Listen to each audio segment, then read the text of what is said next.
بسم اللہ الرحمن الرحیم۔ بسم اللہ الرحمن الرحیم۔ معزز طلبہ، کیسے ہیں؟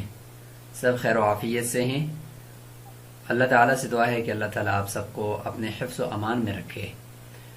ہدایہ اول کا سبق نمبر 15 ہے اور کتاب و طہارت میں ہم آج ایک اور باب کو شروع کر رہے ہیں جس کا نام ہے باب الماء الذی یجوز بہ الوضوء وما لا یجوز، یعنی اس پانی کا بیان جس سے وضو کرنا درست ہے اور اس کا بیان جس سے وضو کرنا جائز نہیں ہے۔ تو اس سے پہلے تو جو بات چل رہی تھی وہ تھی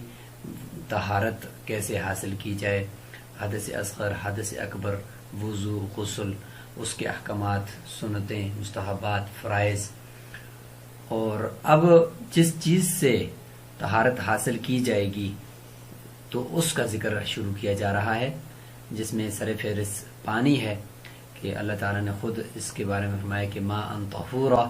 کہ ہم نے پاک پانی اتارا۔ تو اب اس سے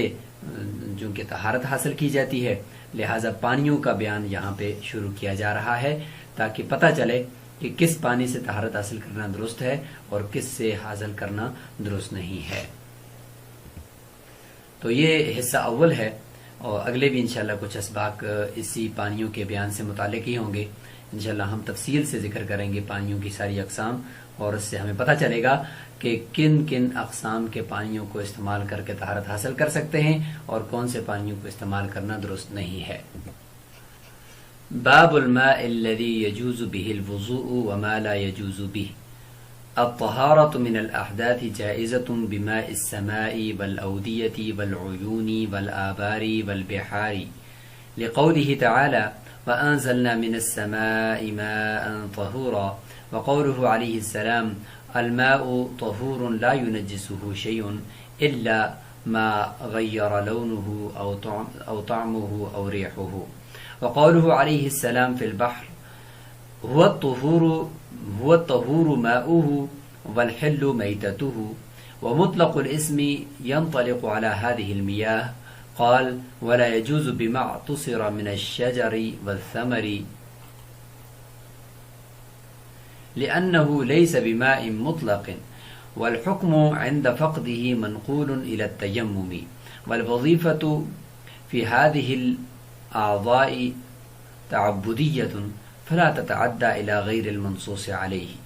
وأما الماء الذي يقطر من الكرم فيجوز التوضي به لأنه ماء يخرج من غير علاج، ذكره في جوامع أبي يوسف رحمه الله، وفي الكتاب إشارة إليه حيث شرط الاعتصار۔ معزز طلبہ، یہاں سے صاحب ہدایہ پانیوں کا بیان شروع فرما رہے ہیں کہ اس پانی کا باب ہے کہ جس سے طہارت حاصل کرنا جائز ہے، اور ان پانیوں کے بارے میں یہ باب ہے جن سے طہارت حاصل کرنا جائز نہیں ہے۔ الطہارۃ من الاحداث جائزۃ بماء السماء، حدثوں سے یعنی حدث اصغر اور اکبر سے پاکی حاصل کرنا جائز ہے آسمان کے پانی سے، والاودیتی اور وادیوں کے پانی سے، والعیونی اور اسی طریقے سے چشموں کے پانی سے، والآباری اور کنوؤں کے پانی سے، والبحاری اور دریاؤں اور سمندروں کے پانی سے۔ لقوله تعالی، کیونکہ اللہ تعالیٰ کا یہ قول ہے وَأَنزَلْنَا مِنَ السَّمَاءِ مَاءً طَهُورًا، کہ ہم نے آسمان سے پاک پانی اور پاکیزہ پانی نازل کیا ہے۔ وقوله علیہ السلام، اور حضور صلی اللہ علیہ وسلم کا یہ فرمان ہے الماء طہور، پانی پاک ہوتا ہے، لا ينجسه شیء، اس کو کوئی چیز ناپاک نہیں کر سکتی، الا ما، سوائے اس چیز کے غیر لونہ او طعمہ او ریحہ، سوائے اس چیز کی کہ جو اس کے ذائقے کو، اس کے رنگ کو، یا اس کے ذائقے کو، یا اس کی بو کو چینج کر دے، تبدیل کر دے۔ وقولہ علیہ السلام فی البحر، اور سمندر کے بارے میں آپ صلی اللہ علیہ وسلم کا یہ قول ہے وَالطَّهُورُ مَاؤُهُ وَالْحِلُّ مَيْتَتُهُ، کہ اس کا پانی پاک ہوتا ہے اور اس کا مردار یعنی مچھلی حلال ہوتی ہے۔ وَمُطْلَقُ الْإِسْمِ يَنْطَلِقُ عَلَى هَذِهِ الْمِيَاهِ، اور جب مطلقاً اسم بولا جائے یعنی پانی کا، تو اس کا اطلاق انہی پانیوں کے اوپر ہوتا ہے۔ یعنی ان کو مائع مطلق کہا جاتا ہے. وادیوں کا پانی یعنی نہریں وغیرہ، چشموں کا، کنوؤں کا اور سمندروں کا، اس پانی کو ان پانیوں کو مائع مطلق کہا جاتا ہے. قال ولا يجوز بما اتصر من الشجر والثمر، اور جائز نہیں ہے اس شربت سے جو یا اس پانی سے جو درختوں سے یا پھلوں سے نچوڑ کر ان کا رس نکالا جائے، اس رس سے طہارت حاصل کرنا جائز نہیں ہے. لأنه ليس بماء مطلق، اس لیے کہ یہ مائع مطلق کے حکم میں نہیں ہے بلکہ یہ مائع مقید ہے. والحکم عند فقده، اور اس مائع مطلق کے غیر موجودگی میں اگرچہ یہ رس موجود بھی ہو لیکن مائع مطلق کی غیر موجودگی میں حکم منقول ہے الی التیمم، تیمم کی طرف. یعنی تیمم کا حکم ہے اگرچہ یہ رس موجود ہو پھلوں کا لیکن اس سے وضو کرنے کا حکم نہیں ہے. والوظیفۃ فی هذه الاعضاء تعبدیۃ، وظیفہ یعنی دھونے کا وہ چاروں اعضاء کے اندر جو ہے وہ تعبدی ہے. یعنی پہلے ہم پڑھ چکے ہیں کہ وہ خلاف قیاس ہے. چار اعضاء کو ہم کیوں دھوئیں، یعنی ایک عضو پر مسح اور باقی تین اعضاء کو دھونا یہ تعبدی ہے یعنی خلاف قیاس ہے. فلا تتعدى الى غیر المنصوص علیہ، لہذا یہ متعدی نہیں ہوگا اس چیزوں کی طرف جن کے اوپر نص وارد نہیں ہوئی، لہذا جن پانیوں کے بارے میں نص وارد ہے انہی سے ان کو دھویا جائے گا. وَأَمَّا الْمَاءُ الَّذِي يَقْطُرُ مِنَ الْكَرْمِ، بہرحال وہ پانی جو انگور سے خود ٹپک رہا ہوتا ہے، فَيَجُوزُ التَّوَضُّؤُ بِهِ، اس سے وضو جائز ہے. کیوں؟ لِأَنَّهُ مَاءٌ يَخْرُجُ مِنْ غَيْرِ عِلَاجٍ، اس لیے کہ یہ پانی خود بخود نکل رہا ہے بغیر کسی علاج کے، یعنی بغیر کسی تصرف کیے یا بغیر اس کو نچوڑے وہ خود نکل رہا ہوتا ہے. ذکرہ، ذکر کیا ہے اس بات کو امام ابو یوسف رحمہ اللہ نے فی جوامع ابو یوسف، امام ابو یوسف اللہ نے اپنی جو جوامع ہے اس کے اندر اس بات کو ذکر فرمایا ہے. اور پھر کتابی اور قدوری کی جو کتاب ہے اس میں بھی اشارہ ہے اس بات کی طرف کہ حیث شرط الاعتصارہ، کہ انہوں نے نچوڑنے کی شرط لگائی ہے کہ اگر خود نچوڑا گیا جو پانی ہوگا تو اس میں طہارت حاصل کرنا جائز نہیں ہے، لیکن اگر خود پانی کے قطرے اس سے ٹپک رہے ہیں، نچوڑے نہیں گئے، تو اس میں پھر طہارت حاصل کرنا جائز ہے. اسی طریقے سے یہ آگے ترجمہ تو اور عبارت بھی چلتی رہے گی. ہم یہاں تک پہلے بات کو مکمل کر لیتے ہیں اور یہاں ہم ذکر کرتے ہیں کہ کون کون سے پانی ہیں جن کو ہم مائع مطلق کہیں گے اور اس سے طہارت حاصل کرنا وہ بغیر کسی شک و شبہ کے درست ہے، اور کون کون سے پانی ہیں جو مائع مقید ہیں اور ان سے طہارت حاصل کرنا درست نہیں ہے. تو ایک خلاصہ پہلے ذہن میں ہم لے آتے ہیں تاکہ ہمارا ایک کنسیپٹ کلیئر ہو جائے اور بات ہمیں واضح طور پر یہ سمجھ میں آ جائے. آگے چونکہ متفرق طور پر چیزیں لکھی ہوئی ہوں گی تو اس لیے اس سے پہلے ایک خلاصہ ذہن میں بٹھانا ضروری ہے کہ مائع مطلق کون سا ہے اور مائع مقید کون سا ہے. پھر مائع مقید میں کون کون سے مائع پانی سے طہارت حاصل کر سکتے ہیں اور کون سے نہیں کر سکتے، تو ان سب کو ہم ایک نظر دیکھ لیتے ہیں. تو یہ پورے باب کا خلاصہ کرنے کی ہم نے کوشش کی ہے کہ یہ پانی ہے، تو پانی کی یہاں پہ جو باب میں ہم قسمیں پڑھیں گے تو وہ تقریباً 4 قسمیں ہم کر لیتے ہیں.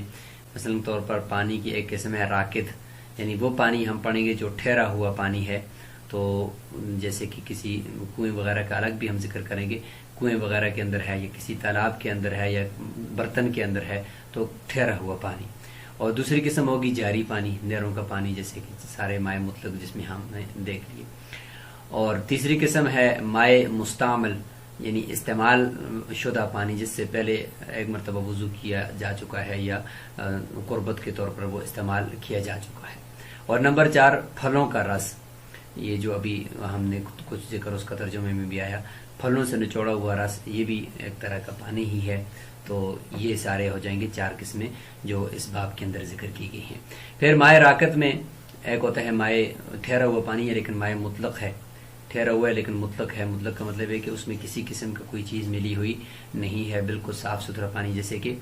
بعض تالاب ہوتے ہیں یا سمندر کا پانی وہ بھی ٹھہرا ہوا ہے، تو برتن کے اندر کوئی پانی ہے لیکن وہ بالکل کسی بھی ملاوٹ سے وہ پاک ہے، تو اس سے حکم یہ ہوگا کہ طہارت حاصل کرنے سے درست ہو جائے گا. اسی ٹھہرے ہوئے پانی کی ایک قسم ہے مائع مقید، ایسا پانی کی جس کے اندر کچھ نہ کچھ چیز ملی ہوئی ہے، وہ پھر دیکھ لیں گے کہ پاک چیز ملی یا نہ پاک ملی ہے. تیسری قسم اس کی ہے وہی کنواں یا تالاب کا پانی ہے جی، تو یہ بھی مائع مقید ہے، لیکن اس میں بشرطے کہ کوئی نہ کوئی چیز اگر گری ہو تو وہ مائع مقید ہوگا، ورنہ اگر وہ بالکل صاف پاک ہے تو پھر وہ بھی مائع مطلق میں چلا جائے گا۔ تو کنواں اور تالاب کے احکام ہم پڑھیں گے کہ کنویں میں کوئی پاک چیز گر جاتی ہے یا کنویں میں کوئی ناپاک چیز گر جاتی ہے، پھر کنواں چھوٹا ہے یا بڑا ہے، اس طرح سے تالاب کے اندر بھی تالاب چھوٹا ہے یا بڑا ہے، اس سے بھی اس کے جو احکام اس پہ امپیکٹ پڑے گا، اس اثر پڑے گا۔ تو یہ سارے انشاءاللہ ہم اس میں دیکھ رہے ہوں گے۔ یہ بھی راکد پانی کے حکم میں ہے۔ اس طریقے سے مقید کو اگر ہم دیکھیں تو جو پانی جس کے اندر کچھ چیزیں مکس ہو گئی ہیں وہ پاک ہیں یا نجس چیزیں ہیں۔ اگر پاک چیزیں ہیں تو اس کا ذکر بھی ہم کر لیں گے کہ اگر وہ پاک چیزیں جامد ہیں، لیکوڈ نہیں ہے بلکہ جامد شکل میں ہیں، تو ان کے اندر تو پھر دیکھیں گے کہ چیز جو پانی کی رقت اور سیلان ہے، اگر وہ اور اس کے اکثر اوصاف اگر باقی ہیں تو پھر اس سے طہارت حاصل کرنا جائز ہے، اور اگر اس کے رقت اور سیلان باقی نہیں ہے تو پھر پاک چیز اگر جامد وہ ملی ہوئی ہے، اتنی زیادہ ہے کہ پانی کی رقت بھی ختم ہو چکی ہے، یعنی اس کا پتلا پن اور سیلان، اس کا جو بہنے کا تیزی کے ساتھ بہنے کی جو صفت ہے وہ ختم ہو چکی ہے، تو پھر اس صورت میں پاک چیز کے مل جانے کے باوجود بھی اس پانی سے طہارت حاصل کرنا جائز نہیں ہوگا۔ جیسے کہ کوئی پتے پاک ہیں لیکن اتنے زیادہ مکس ہو گئے ہیں، یا ڈیٹول وغیرہ اتنا زیادہ ڈال دیا ہے، ڈیٹول تو چلو لیکوڈ ہے، پاک چیز ہے، لیکن اس میں اوصاف کو دیکھیں گے کہ پانی کے جو 3 اوصاف ہیں، رنگ، ذائقہ اور بو، یہ تینوں اوصاف میں سے اگر اکثر اوصاف ظاہر ہو گئے پاک چیز کے ملنے سے، پاک لیکوڈ چیز کے ملنے سے، تو پانی سے طہارت حاصل کرنا درست نہیں ہوگا، اور اگر ایک وصف چینج ہوئے باقی نہیں ہوئے تو پھر طہارت حاصل کرنا اس سے جائز ہوگا۔ اور اگر جامد چیز مل گئی ہے تو پھر اس میں رقت اور سیلان دیکھا جائے گا کہ پانی کا پتلا پن اگر باقی ہے تو اگرچہ اوصاف جتنے بھی ختم ہو جائیں، اگر پتلا پن باقی ہے اور بہہ سکتا ہے پانی آرام سے، تو پھر اس سے طہارت حاصل کرنا درست ہوگا۔ اگر اس کا بہاؤ کم ہو گیا ہے یا وہ گاڑھا ہو گیا ہے تو وہ جامد چیز اگرچہ پاک ہے لیکن اس کے ملنے کی وجہ سے بھی یہ طہارت اس سے حاصل نہیں کی جا سکتی۔ جیسے کہ پتے وغیرہ ہیں، اتنے زیادہ پتے ہو گئے کہ پانی اس میں چل ہی نہیں رہا، رکا ہوا ہے، یا پانی کا بہاؤ کے ساتھ ساتھ اس کی رقت، پتلا پن بھی ختم ہو رہا ہے، تو اس کے ساتھ پھر یہ ہے کہ طہارت حاصل کرنا درست نہیں ہو۔ اس طریقے سے پھلوں کے رس کے بارے میں ہم نے کہا کہ اس سے طہارت حاصل کرنا درست نہیں ہے، اور اس طریقے سے جاری پانی ہے، پانی چل رہا ہے، یہ تو رکے ہوئے پانی کا مسئلہ تھا نا، پانی چل رہا ہے تو اس میں ایک تو مائع مطلق ہے جیسے کہ نہروں کا پانی ہے، وادیوں کا، دریاؤں کا پانی ہے، یہ اس سے طہارت حاصل کرنا درست ہے، اور دوسری قسم میں مائع مقید ہے جس میں کوئی چیز ملی ہوئی ہے تو چاہے وہ چیز پاک ہو یا ناپاک ہو، اس کا پھر حکم ہوگا کہ پاک چیز ملی ہوئی ہے تو اگرچہ وہ مائع جاری کے اندر پاک چیز مل جائے تو ظاہر ہے کہ اس کو ناپاک نہیں کرے گی، تو حاصل کرنا طہارت اس سے درست ہے۔ اور ناپاک چیز اگر مل گئی ہے تو چونکہ پانی جاری ہے تو ناپاک چیز اگر ایسی ہے کہ وہ بہہ گئی ہے آگے اور نجاست کا اثر اس پانی کے اندر ظاہر نہیں ہو رہا ہے تو پھر اس سے طہارت حاصل کرنا درست ہے، ورنہ درست نہیں۔ اور مائع مستعمل ہوتا ہے جی، تو مائع مستعمل چونکہ وہ خود ایک دفعہ قربت کے طور پر استعمال ہو چکا ہے، اب اس سے دوبارہ حدث زائل نہیں ہوگا، لہذا اس کو پاکی کے لیے آپ ویسے پاک تو ہے، وہ جسم پر لگ گیا تو جسم ناپاک نہیں ہوگا، لیکن طہارت اگر آپ بے وضو ہیں تو آپ اس سے وضو کر کے طہارت حاصل نہیں کر سکتے۔ تو یہ ہے جی پورے اس باب کا خلاصہ، انشاءاللہ ابھی ہم ساتھ ساتھ عبارت کے اندر بھی دیکھ رہتے ہیں۔ اب عبارت کو ہم دیکھتے ہیں تو سب سے پہلے امام قدوری رحمۃ اللہ علیہ کی عبارت یہاں پہ متن کے طور پر نقل فرما رہے ہیں صاحب ہدایہ، فرماتے ہیں کہ حدثوں سے، حدث اصغر ہو یا اکبر ہو تو اس سے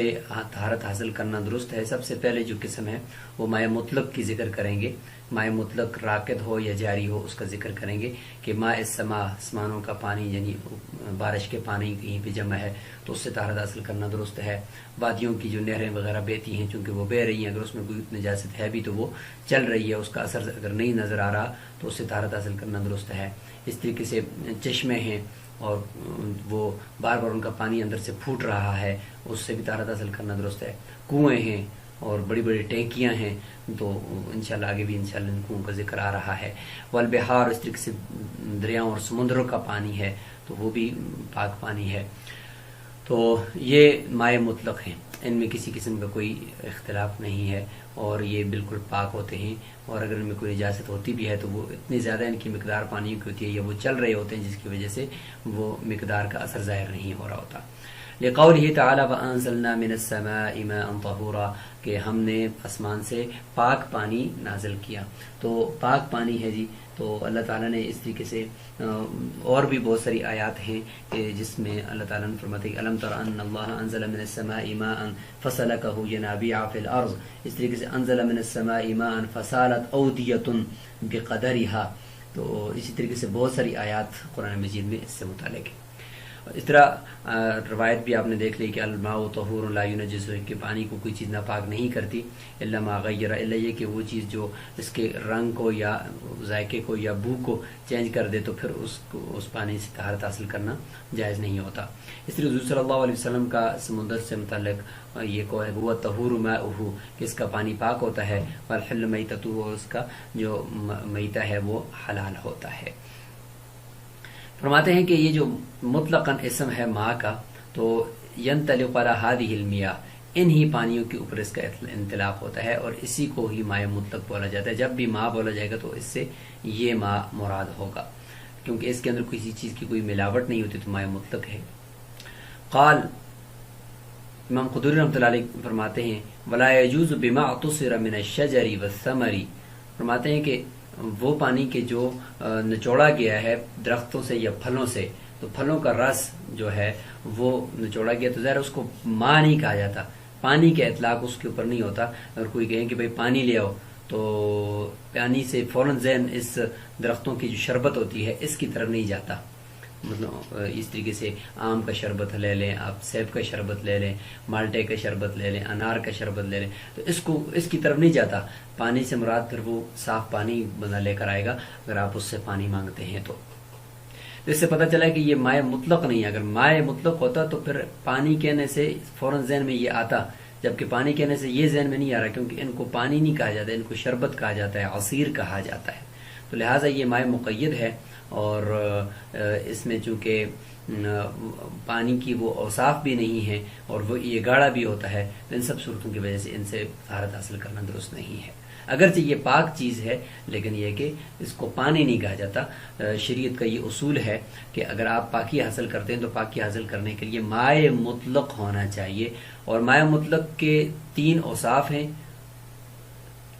تین ان کے اوصاف ہیں، رنگ، ذائقہ اور بو، اور اسی طریقے سے دو اس کے بنیادی وصفیں جو اس کی بنیادی علامت ہیں وہ ہیں رقت اور سیالان۔ رقت یعنی اس کا پتلا پن، پانی کا گاڑھا نہ ہو، پتلا ہو، اور دوسرا یہ ہے کہ سیالان یعنی بہنے کے اندر وہ آسانی کے ساتھ بہ جاتا ہو، کہیں وہ گاڑھا ہونے کی وجہ سے رکتا نہ ہو۔ تو یہ اوصاف دو بنیادی اور تین جو ہے پھر ذیلی اس کے علامات، یہ ہونا پانی کے اندر ضروری ہیں، یہ ان اوصاف میں سے اکثر کا ہونا ضروری ہے، تب جا کر اسے پاکی حاصل کی جائے گی۔ یہ ہے پورے باب کا خلاصہ اور لب لباب۔ اسی کو دیکھ کر آپ آگے چلیں گے، انشاءاللہ آپ کو یہ بات سمجھ میں آئے گی۔ دیکھیں لِأَنَّهُ لَيْسَ بِمَاءٍ مطلق، اس لیے کہ یہ جو پھلوں سے نچوڑا ہوا پانی وہ ماء مطلق نہیں ہے۔ والحکم عند فقد منقول الى التیمم، اور جب ماء مطلق نہ ہو تو پھر حکم کس کی طرف ہوتا ہے جی؟ تیمم کی طرف منقول کیا جاتا ہے۔ تو معلوم ہوا کہ اگر یہ شربت وغیرہ اگر اس سے طہارت حاصل کرنا درست ہوتا تو پھر اس ماء مطلق کی غیر موجودگی کے اندر پھر تیمم کی طرف نہ جاتے، پھر اس شربت سے طہارت حاصل کرتے، جبکہ ایسا نہیں کیا گیا۔ والوصیفۃ فی ہذہ الاعضاء تعبدیۃ، یہ ایک اشکال کا جواب ہے۔ اشکال یہ ہے کہ اگر ہم اس بات کو مان بھی لیں کہ یہ جو پھلوں سے نچوڑا ہوا شربت ہے یہ ماء مطلق نہیں ہے، لیکن ماء مطلق کے معنی میں تو ہے۔ کیسے؟ جیسے کہ امام ابو حنیفہ اور امام ابو یوسف رحمہ اللہ نے خود یہ فرمایا ہے کہ اگر نجاست حقیقیہ کوئی غلاظت وغیرہ بدن یا کپڑے کے ساتھ لگی ہوئی ہے، وہ اگر آپ اس شربت سے صاف کرتے ہیں تو وہ صاف ہو جائے گی۔ تو اس سے پتہ چلے کہ ماء مطلق اگر نہیں ہے تو ماء مطلق کے حکم میں تو ہے کہ اس سے نجاست آپ کہتے ہیں کہ ظاہر ہو جائے گی، نجاست حقیقیہ۔ تو جس طریقے سے نجاست حقیقیہ ظاہر ہو جاتی ہے تو نجاست حکمیہ یعنی حدث اصغر یا حدث اکبر جو ہے وضو کا ٹوٹ جانا یا غسل کا واجب ہو جانا، یہ بھی پھر زائل ہو جانی چاہیے۔ یہ والی جو نجاست حکمی ہے یہ بھی پھر اس پانی سے یعنی اس شربت سے زائل ہونی چاہیے، جس طریقے سے آپ نجاست حقیقیہ کی زائل کرنے کا قول اس سے کرتے ہیں۔ تو یہ سوال تھا. جواب اس کا یہ ہے کہ چونکہ ٹھیک ہے نجاست حقیقیہ کو زائل تو یہ کر رہا ہے یہ شربت، لیکن نجاست حکمیہ کے اندر اگر آپ دیکھیں کہ اگر وضو ٹوٹ گیا تو 4 اعضاء کو آپ نے 3 کو دھونا ہے اور 1 پر مسح کرنا ہے، اور غسل کے اندر جب غسل واجب ہو گیا تو پورے جسم کو آپ نے دھونا ہے. تو اس میں جو وظیفہ ہے دھونے کا فی هذه الاعضاء والوظیفۃ فی هذه الاعضاء، یعنی وضو کے جو اعضاء ہیں ان کے اندر جو وظیفہ ہے دھونے کا وظیفہ، یہ تعبدی ہے، یعنی اللہ تعالیٰ کی طرف سے بس صرف اپنے بندوں کے اوپر لازم کیا گیا، ورنہ عقل تو اس بات کو نہیں مانتی نا کہ کس طریقے سے بھائی وضو ٹوٹا کسی اور جگہ سے، دھویا کسی اور جگہ کو جا رہا ہے. تو کہتے ہیں کہ چونکہ یہ وظیفہ ہی تعبدی ہے، لہٰذا اس وجہ سے جو چیز خلاف قیاس ہے وہ اپنے مورد پر بند رہتی ہے، فلا تتعدى الى غیر المنصوص علیہ، لہٰذا یہ وظیفہ جو ہے یہ متعدی نہیں ہوگا ایسی چیز کی طرف جس کے اوپر نص وارد نہیں ہوئی، یعنی غیر منصوص علیہ وہ یہ شربت ہے. لہٰذا وہ چونکہ مائع مطلق سے اس کو حاصل کرنے کا کہا گیا ہے، وہ جو امر تعبدی ہے، تو مائع مطلق سے ہم مائع غیر مطلق یعنی ان شربتوں سے اس کو حاصل نہیں کریں گے، چونکہ وہ یہی خلاف قیاس وہ اس مائع مطلق سے ہٹ کر اس مائع مقید کی طرف متعدی نہیں ہوگا یہ دھونے کا وظیفہ. تو یہ ہو گیا جواب. وَأَمَّا الْمَاءُ الَّذِي يَقْطُرُ مِنَ الْكَرْمِ، جہاں تک بات ہے انگور کے پانی کی، تو سوال یہ کہ جب آپ کہتے ہو کہ بھئی پھلوں سے نچوڑا ہوا جو پانی ہے اس سے طہارت حاصل کرنا درست نہیں، تو یہ انگور کے پانی سے طہارت کیوں آپ حاصل کرنا جائز قرار دیتے ہو؟ تو فرماتے ہیں کہ انگور کے پانی سے جو قطرے ٹپک رہے ہیں انگور کے دانوں سے، تو جائز ہے اس سے وضو کرنا. وجہ یہ کہ وہ جو پانی ہے وہ بغیر کسی علاج کے، مطلب بغیر کسی انسانی محنت کے یا اس کے انسان کے اس کے نچوڑنے کے، وہ خود بخود نکل رہا ہے. تو جو چیز خود بخود نکل رہی ہے تو وہ اس مائع مطلق ہی کی طرح کی ایک چیز ہے، گویا کہ جس طریقے سے اسمان سے ٹپک رہا ہے تو اس طریقے سے اس انگور کے دانے سے خود بخود ایک پانی ٹپک رہا ہے، آپ نے نچوڑا نہیں ہے، تو یہ شربت کے حکم میں نہیں ہے، ہم یہ کہیں گے کہ یہ پانی ہے. وَأَمَّا الْمَاءُ الَّذِي يَقْطُرُ مِنَ الْكَرْمِ فَيَجُوزُ التَّوَضُّؤُ بِهِ. اسی بات کو جوامع ابو یوسف میں اس کو ذکر بھی کیا گیا ہے، اور کتاب قطوری کے اندر بھی اس کی طرف اشارہ کیا گیا ہے کہ اعتصار ضروری ہے، یعنی نچوڑنا، یعنی خود بخود جو پانی ٹپکتا ہے اس سے طہارت درست ہو جائے گی، اگر آپ نچوڑیں گے تو پھر اس سے طہارت حاصل کرنا درست نہیں ہوگا. وَلَا يَجُوزُ